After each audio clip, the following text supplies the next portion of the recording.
Hey, welcome to Just Cook with Michael. Today, after watching this video, you'll know how to make Milho Frito. It's a classic Portuguese side dish from the Madeira Islands that is omnipresent throughout the island. You'll just see it virtually in every single restaurant.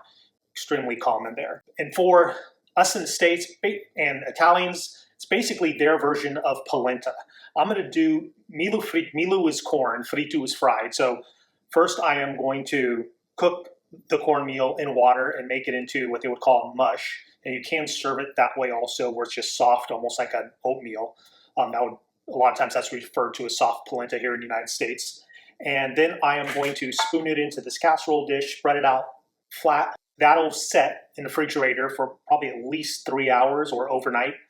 And then after, we'll cut them up in squares, whatever size you like, and fry them in some oil. So fairly simple dish. Over there on Madeira Island, quite often they put chopped kale in it. Couve is that's what their name for kale is, couve. And they put that on almost everything. So here I'm going to do a plain style, but just so you know, with this dish, you could add in a lot of things. Different herbs, garlic, chopped up sauteed mushrooms are delicious in there. It's a great thing to have in your repertoire because it is so easy to make. It's like as easy as making oatmeal. It's cheap. And it's something we don't have all the time, so it seems a little impressive, but like I said, it's like making oatmeal and everybody loves it. So here we go. All right, the ingredients for the recipe are 1 1/4 cups of cornmeal. Over there on Madeira Island, they use quite a bit of white cornmeal. In the United States, it seems like quite often we'll see the yellow cornmeal. You could use either one. I'm just using the white because that's more traditional there. It's actually a little harder to find. They used to have it in the grocery stores all the time. I don't see it lately. I got this one on Amazon. So 1 1/4 cups of cornmeal, 3 1/2 cups of water, 1 teaspoon of salt, or preferably like chicken bouillon, and then some oil to fry your polenta. I'm choosing to use a pure olive oil. Pure olive oil is a refined olive oil. So the quick basics on olive oil: extra virgin, they're pressing cold. So it is the finest, the most flavorful, the oil coming out. But it also has the lowest smoke point, around 350 degrees. Refined oil or pure olive oil, after they press the extra virgin, they'll heat it up a bit, introduce some heat to the press, and extract more. And that oil, that second press, is usually a little less flavorful, but it also has a higher smoking point, closer to the 400-degree range. So quite often, if you're using high heat to fry, this isn't a bad way to go. All right, the first thing I'm going to do is oil the baking dish that we're going to put the polenta in after it's cooked, because it goes fairly fast. I'll just cook the polenta for about 10 minutes. This is a pretty fine polenta, so 10 minutes should be plenty. After it's cooked, you want to work while it's still hot and press it in here. It'll start to cool off fairly quickly, so by putting the oil in here, we just make sure it's a little easier to pull out.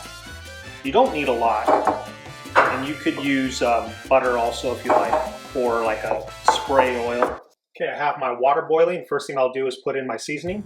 Stir that in a bit. The only thing really to be concerned with, to me, is in the very beginning. You want to be stirring as you're putting in the ingredients, and rather vigorously in the beginning. If you have a whisk, I like to use a whisk and like a wooden spoon or scraper. I use a whisk. As soon as it starts to thicken up, I will switch to my wooden spoon for another stir, just because it'll get so thick that basically your whisk will be a mass of polenta and will be virtually useless.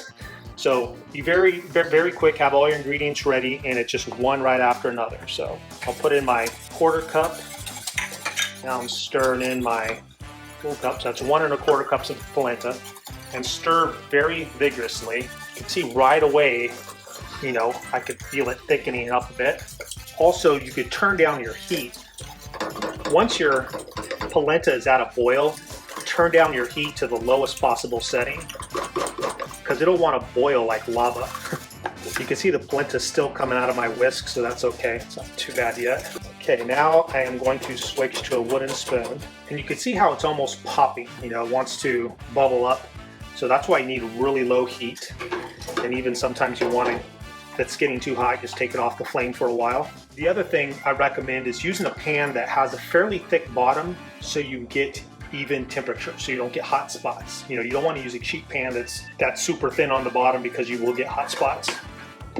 One way around that, if you're ever cooking something that's really delicate and you don't want to have hot spots, is to put a pot like this, if this was have a really thin bottom, on top of the cast iron pan, and that indirect heat, you know, will still cook, will still heat up your pot. Because the cast iron has so much mass and is so thick, it's going to ensure even cooking on the bottom. So you get an idea of the consistency. This milho is just a great side to many dishes. You know, that carne vigno ailush recipe I made, you can go back and see my channel. I have carne vigno ailush. It goes very good with that. And at this point, if you were, again, this isn't traditional Madeira, but if you were going to add in like mushrooms, you would have sauteed mushrooms already ready to go and just mix them in at this stage, or whatever other vegetables you wanted to put in there, or seasonings like onions. Okay, it's been a little over 10 minutes. The milho is done cooking. Again, like this, you could eat it like this. In fact, as a kid, I would eat it like this the first night, and then that night my parents would also make what we're doing today, like a little casserole that's flattened out, and the next night we'd have it as fried milho. For this step, I find it helpful to use a rubber spatula and just plop it all in there.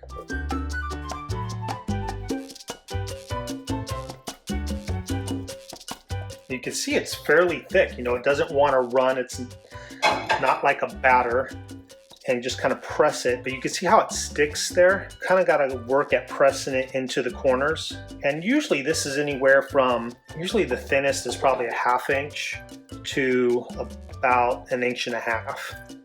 I might do a Portuguese eggs Benedict where I put this on the bottom of a poached egg and serve it with linguiça to get it as even as possible.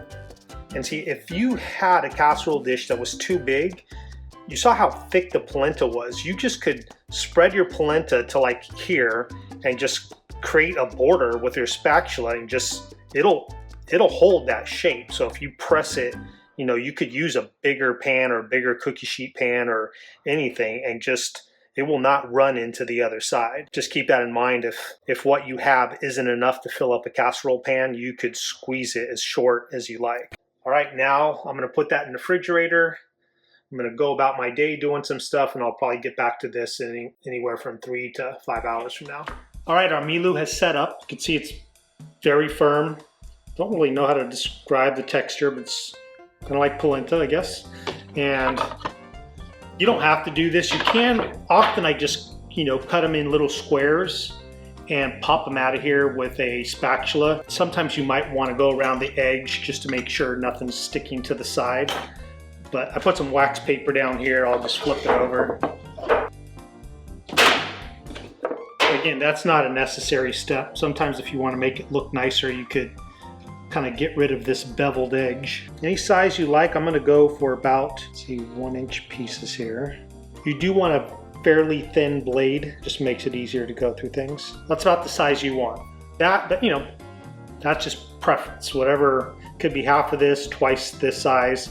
Sometimes they're a little bit thicker. This is probably just shy of a 1/2 inch. Sometimes they could be like twice that thickness.